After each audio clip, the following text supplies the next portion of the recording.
All right, Sam F. Davis. This is the second video for the day. I have Scott Shapiro. Hey, Scott. How you doing, Emily? Good. I'm really glad we're talking about this race because this race is kind of a head scratcher to me. I mean, obviously McCracken will be the favorite. On paper it's like the horse to beat, but I've just found this race like super interesting, and it's nice to have a friend to talk through this race. What do you think?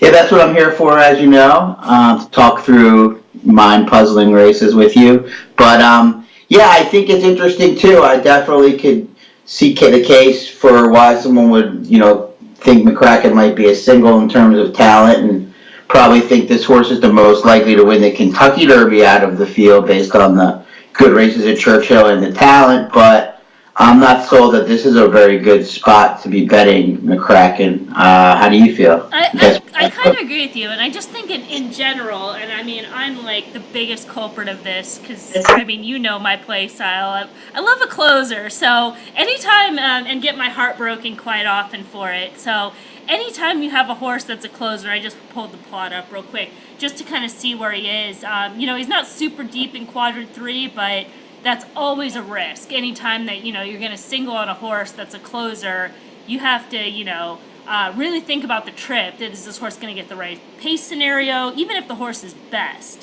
things can still go wrong. So that's always a risk with just these kind of style of runners. And then Tampa, I don't follow Tampa that closely, but I did do a good series of notes for Tampa, and there's days that this track is pretty speed favoring, and I think it's important to watch that day. If that's the case, you might want to spread a little bit even if you're feeling strong on McCracken. Yeah, definitely the running style, and especially that running style when you have to assume, based on Ian Wilkes, based on the high quality of this horse, that this is not the ultimate goal, and that it's pretty unlikely that McCracken is fully cranked for this spot. Yeah, I think that's a good point. Let me pull up. We're gonna kind of go through horse by horse, but since we're talking about this horse, let's kind of like go through. We'll kind of go through his running line. So I pulled him up in grid, and this is making his fourth start and kind of first start off the layoff since he broke his maiden. So, what do you think? Do you think he is, even if he's not fully cranked? This obviously, like you said, is not the end goal. But do you think he's cranked enough to get the win here?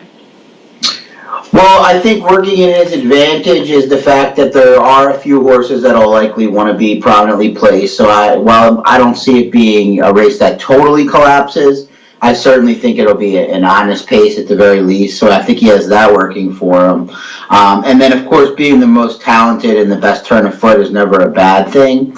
However, if you compare what his likely odds will be if you're a win better or doubles better, or using the horse on top, I think there definitely can be a case made for using other horses at better value. Yeah, I agree. And you brought up, I'm just going to click back over to the plot, that there being an honest pace. And in the plot, we have 5 horses that are in quadrant 1. And while the speed rating's not super high, some of those horses are stretching out. So we'll kind of, jump back and forth. But it does look like you said, there should be some pace to run at. He's not totally compromised from that perspective. So pulling up the grid and just kind of going over what we have in optics grid here with the notes. This horse has earned a B plus in every start. From his maiden to Kentucky Juvenile, that last grade 2 where he made a move in the race. So from that perspective, he's hard to knock. Everything's green. He's got a move, good ride. He finishes. So yeah, like you said, it's really just going to come down to price and trip on a horse like this. Yeah, yeah, absolutely. And I want to preface it by saying that if you're betting against this horse, you're kind of, in many ways, hoping he doesn't replicate any of those races, especially the two, the mile and the mile and 16th stakes races at Churchill, which, is a gamble to an extent and part of what you have to do as a horse player. But, like you said, it's hard to knock this horse. It look, very talented. Ian Wilkes horses don't usually win in their debut, or they're not as precocious. He's very patient. So the fact that this horse has won 3 in a row to start his career, additionally says a lot about his just a general talent and ability to be ready fresh. Yeah, I've heard that quite a few times with this horse that like Ian Wilkes doesn't really win first time out, and I'll agree statistically, but this horse looks pretty well met first time out. I mean, as much as he doesn't win first time out, he really doesn't get bet that much either, and this horse was just a tick shy of 3-1 on debut. So they knew, so to speak, on this horse. It seems. Yeah, absolutely. I mean, that's definitely, like you said, that's a telltale sign that this horse is obviously very talented and was, like you said, well meant. So, yeah, I just think that overall, it just with Ian Wilkes, it's good to see him have a horse of this caliber, a very good horseman in my mind, and it'll be interesting to see how cranked he really is for this race. All right, so let's go through this field because there are some horses that are shipping in from all over, and horses that maybe are on the improve, or horses that maybe get a trip, or horses based on the fact that you don't want to single a closer. Like, who else are you going to use? So we'll start.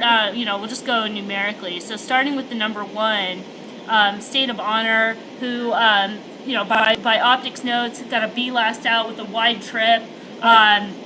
Where the winner kind of stayed on the inside and ran a good race, a nice top pleasure horse. Still earned a B grade, and then that was making his first start on dirt. So this horse is interesting. I mean, I had a hard time, kind of like, where's the fault in this horse? What did you think? Yeah, I thought that January 7th race, the Mucho Macho Man, was a very good race. The horse, like you said, was wide throughout, ran hard in his first try over dirt, which, it's hard to kind of sometimes get a read on these horses coming from Woodbine that have just run on the synthetic and turf. But this horse moved forward, in fact, in his first start on the dirt. And I think that based on the rail, yeah, Le Peru, not a real aggressive rider, but this horse, pardon me, with blinkers on, should be prominent, one of those that are prominently placed.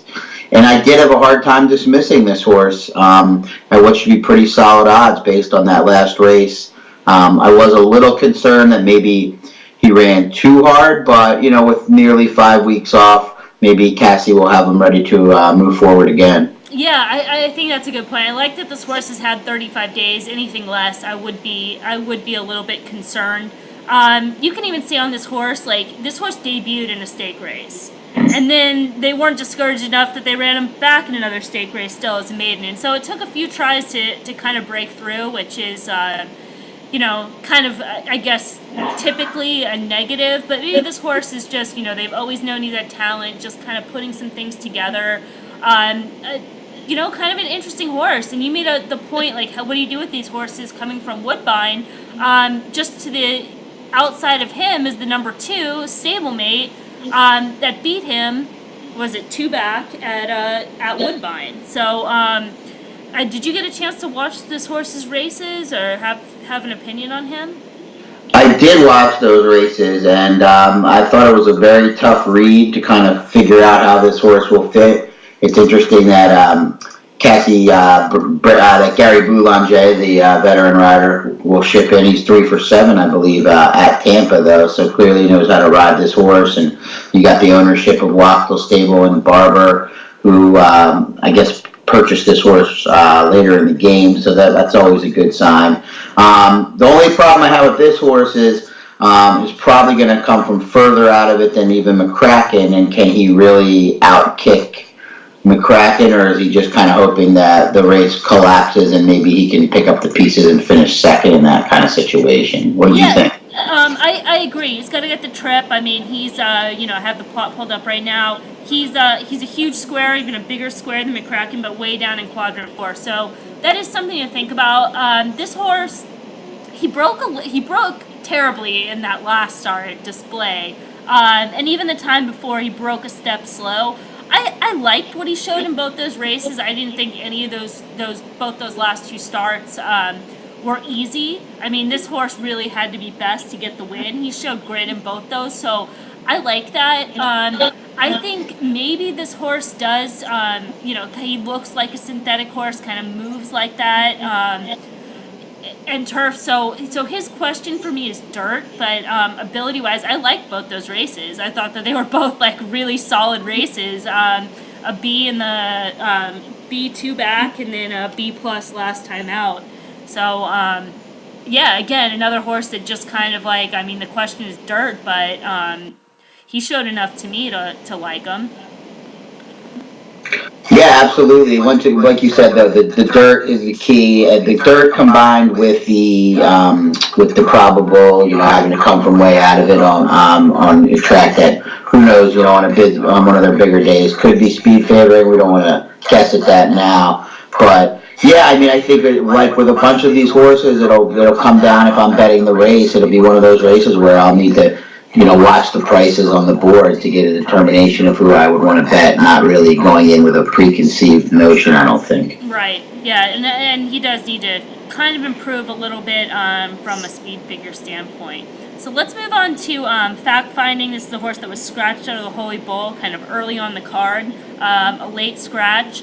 I've kind of given my opinion on this horse in that video, if you go back on the YouTube channel. And kind of my overall opinion with this horse is distance is a big question for me, and that's kind of where I leave off. What do you think about this horse?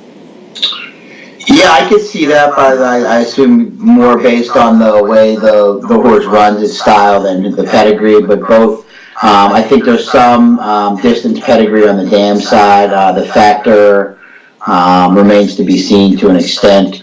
But I think the horse tries hard. That last race, it's hard to get a good read on because it was in the slop on the lead, and that horse Basha that fact finding beat that day came back and ran pretty poorly yesterday. I didn't get to watch the replay or see if, of course, I had any excuse, but as the second choice in that overnight stakes race at Gulfstream was not competitive with another Pletcher horse and another runner. So yeah, I think my only one concern is obviously the connections and maybe this horse. Yeah, I mean the plot suggests this horse will be slightly off the pace, I believe. But right up and on it, I think this horse probably would need the lead, and probably, to set mile fractions to be able to get them out in the 16th and win this race. Yeah, I mean, I could easily see this horse being on the lead. If the two kind of has shown he breaks awkward, I don't think the one necessarily needs the lead. I mean, they'd have to hustle out from the rail if they really wanted it, which it's not impossible. But so this horse could easily be inside speed. I have the pot pulled up again. He's in orange, so he's forwardly placed in the first call, in front of the one. So I think that's likely. I think that this horse is.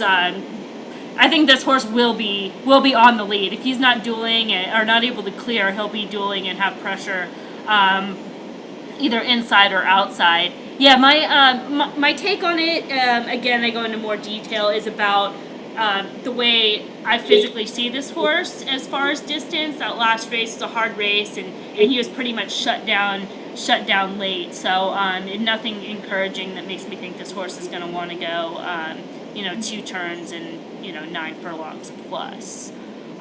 Let's move on to the number 4. Let me clear this out real quick because this is a horse that prepped locally at Tampa, and had a wide trip last out. You went back and watched all these, right? Mm-hmm. Yeah. Yep. So he was. I think the track was weird that day. I thought that it was speed favoring to some degree, and I didn't think that being outside was terrible. I mean, this horse definitely lost ground early, which was not favorable. But this is another horse to me that he just I really questioned distance and the surface. I thought he was in the clear and outside, and not a horse I want to see sitting behind horses. And just kind of a little bit slow overall. So I thought this horse was a little bit below. I didn't really have this horse as a contender. Yeah, I mean, I thought there were a couple things to like, but like you said, this horse is probably just a class below this level. Not a real expensive purchase. I do like that this horse, that Chance of Luck has had success over the Tampa surface, which is good, obviously, at 1 turn, not 2. On the dam side, I did think that there was, in terms of pedigree, a chance that this horse could continue to move forward, stretching out. But, watching the races, I didn't get that feeling quite so much. But, the barn, I think, was red hot, if I read correctly, to start the meet and has been cold over the past couple of weeks, the Gerald Bennett barn. So this horse is going to have to move forward quite a bit to be in contention. I think you could do worse at what I would assume would be a big price, but at the same point, it's hard to envision this horse winning this race. Maybe underneath for me at a price. Yeah, this horse definitely looks like a price. So coming out of that same race and a few horses behind is the number 5 horse, Six Gun Salute. This horse from that trip, I think he was a little bit against the bias, and he did break slow, which is pretty common for this horse. He breaks slow pretty much in every single one of his starts, which is not a positive. I think by contrast, this horse will appreciate getting more ground, but really, it's hard to endorse based on what this horse has done speed figure wise.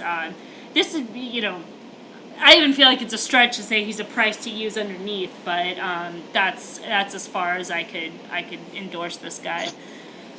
Yeah, it's never encouraging to me when you see that this horse has broken completely dead last in all 4 starts and now moves up in class. So I guess you could hope that, like you said, this horse moves forward with more ground and it's a cutthroat battle and this horse passes a lot of tired ones late, but not a huge fan of this barn in graded stakes races, and I just think this horse is up against it. Yeah, looks like a major outsider. All right, so the number 6, I think we start kind of getting interesting in these horses. The number 6 coming off a layoff, does have a couple B grades in graded stake races in the Breeders' Futurity, as well as the Kentucky, is that the Jockey Club? Is that what that is? I always forget the name of these races.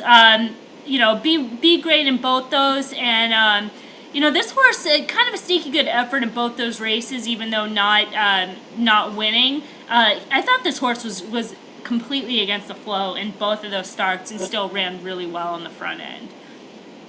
Yeah, I agree, and the opposite of the previously mentioned or aforementioned number 5, Six Gun Salute, number 6, Wild Shot. This horse pops the gate every time, which is encouraging, so should get the spot that Alvarado wants. I agree with you. I think based on fact finding being to his inside that that horse will probably be on the lead or being pressed by this horse with maybe the 1.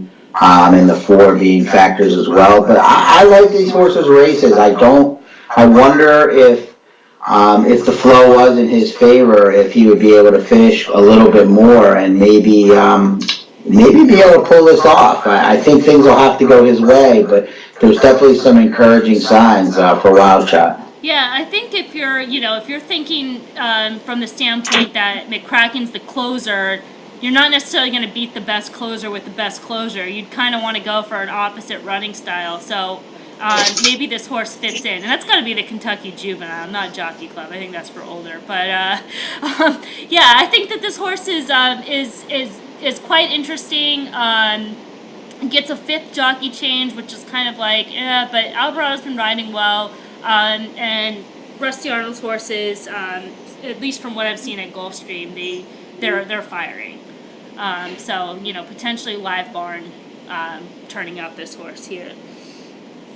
Yeah, I think the post could work in his benefit, being outside the other speeds too.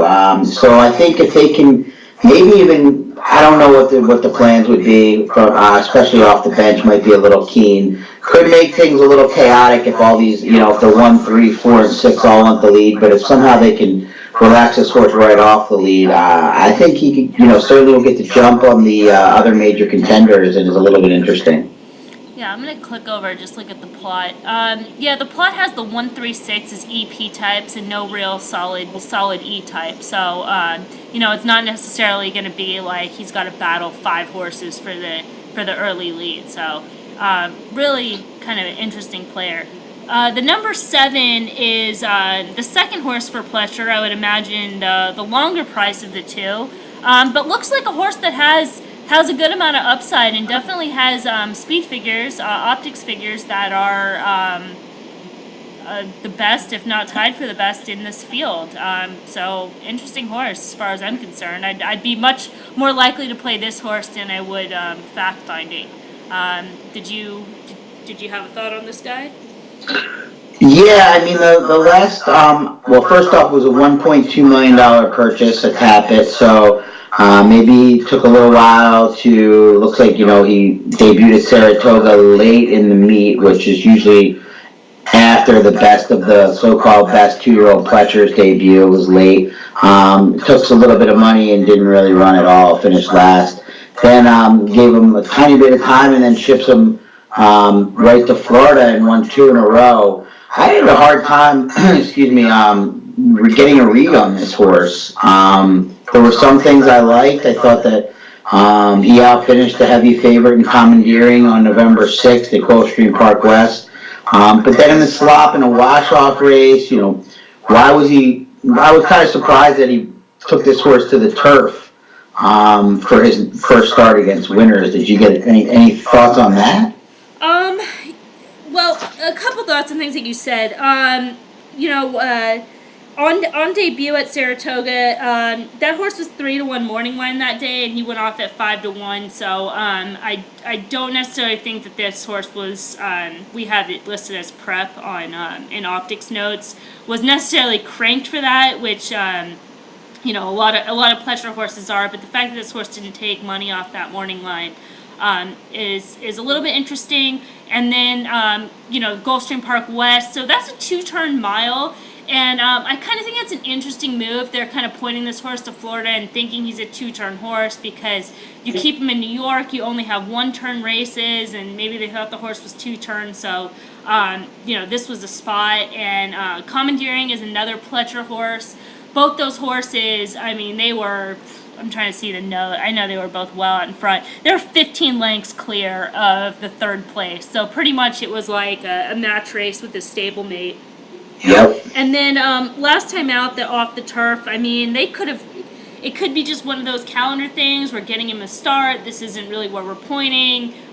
Didn't care that the race came off. I thought that horse ran a really good race. To give him a B+, wide trip. He was actually forced out the entire time and kept wide on the track. So kind of a gritty effort in that race, and and an interesting horse that definitely has the 2-turn experience, which is important in this race. Yeah, no doubt, and you get a positive a rider change to Jose Ortiz, who will be in to ride for Pletcher for this. So, be interesting to see how. I mean, this horse could get a really nice tracking trip. Yeah, I think so too. I mean, we've got him pulled up the plot again.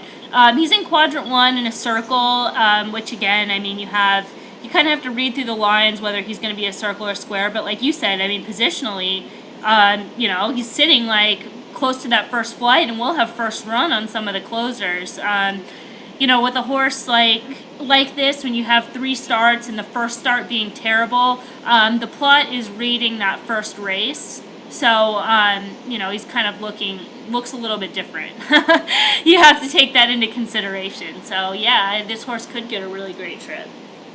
Yeah, that's cool that you mentioned that. I remember when I first started on optics asking you about that, what exactly is calculated into the algorithm, and like races like that, maybe for the, are definitely included in there. So you kind of have to use the plot and then rethink it yourself based on your own handicapping, which I find pretty cool about optics. Yeah, and when we get like, is it a black box type thing? And no, definitely not. You still have to think. I pulled up distance right now, and if you look at this horse on distance, he's in the same spot, but a huge square.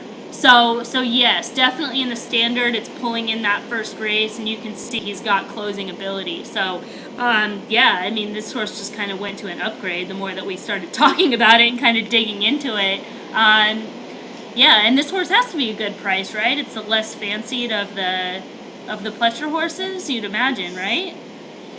Yeah, I would think that fact finding would take more money, excuse me, out of the Pletcher horses with Johnny V and being a little more hyped up and being 3 for 3. Regardless, I think both of them will be fine prices, just given the presence of McCracken, who I expect to take quite a bit of money. Right. So last horse we'll talk about is No Dozing. You're probably interested in this horse. I could see this horse being one that you come up with. Well, I found that there were two ways to look at this horse. He has had wide voyages. It doesn't seem like he's saved a lick of ground ever. No, at least in the last two races that I watched, the stakes efforts. So that's encouraging that he tried hard despite not ideal circumstances. But I started to wonder again if the same situation is not going to occur in this race. Good point. Where the horse is going to be caught wide again and is going to try hard. And what, I don't know if the reason the horse didn't finish the way I would have liked to see him finish was because of the ground loss, or it's because maybe he's more of a sprinter or a one-turn mile type horse. I don't know. That was my question. So yes, I think the horse is interesting, but I'm kind of expecting this horse to be the second choice, maybe the third. And I don't know if that, at 4-1 or anything around that, if I'm all that interested. How about you? Yeah, I think those are really good points. And talking about that last race at Aqueduct, I didn't do the trip note for that. John did, but he really saw it similar. I mean, you guys are using different words, but kind of saw the same thing, that this horse just doesn't really have a kick. He doesn't have like that quick turn of foot. He's kind of more like a grinder, and yeah, maybe the ground loss, but it's just kind of what we've seen on this horse. So, John's note, distance doesn't seem to be a problem, but once they get into that stretch drive, he kind of is almost going to need like a setup type scenario where the other horses are coming back to the field. And it's a super good point about the ground loss. Yeah, I mean, he's not super quick early, and he's not a one-run closer. So, the jockey's going to have to make some decisions to put this horse in a good spot, for sure. Yeah, and I don't think the value is going to be there, and that's kind of the name of the game. Let me click back over. So, kind of ran through the field. I'm going to pull the plot up on standard and just kind of like summarize. And again, I'm glad we talked this through, because I just kind of went through this and was sort of struggling. Now I feel like I have a little bit more clarity and a little bit like stronger opinions and feelings listening to your opinion and talking through this race. So is this a race you're going to get involved in? I mean, I don't have a real strong opinion in terms of a horse that I think has to win, or obviously I would like to, from a fan's perspective and being a horse fan, I would like to see McCracken move forward. I'd like to see Ian Wilkes get a shot. I think the horses that I would consider wagering on, if at a right price, would be the 1, 6, or 7, State of Honor, Wild, Shatter, Caprit. And I could see myself, I haven't handicapped the rest of the card yet, but if there was a horizontal sequence, I could almost see taking a shot using those 3 horses if I had a strong opinion elsewhere, and maybe hoping McCracken needs the race. Yeah, I think that my opinion here, and just sort of based on value, is I would try to get fact finding out. Like if I'm going to play, a try, super, those type of races, is that would be my opinion in this race, is that this horse doesn't want the distance and that there's other horses that do. So I would include McCracken, I would include both Cassie horses, the 1 and the 2, and then make the number 7 Tappert as my key horse in that sequence, is how I'm going to kind of structure around that horse with the opinion of getting fact finding out.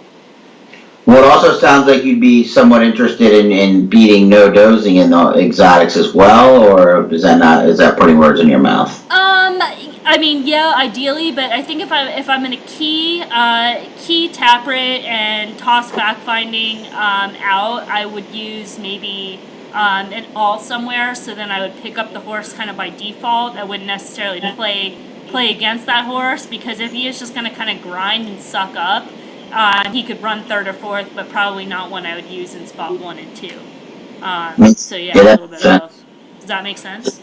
Yeah, definitely. And I mean, one thing that I'm always leery of late over the last several years in these Derby preps is getting too heavily involved on price horses. I mean, I do think it's always worth looking at, but they have been, not the Sam Davis specifically, but trying to be favorites in these Derby preps with all the good horses kind of spreading out has not been a real winning formula, I've noticed. So I have kind of taken a step backwards on betting, kind of going heavy in these races, unless I think, one of the logical horses is maybe an overlay, or, quote unquote free square. So, I respect McCracken, and I won't be one bit surprised if he wins this going away. Totally.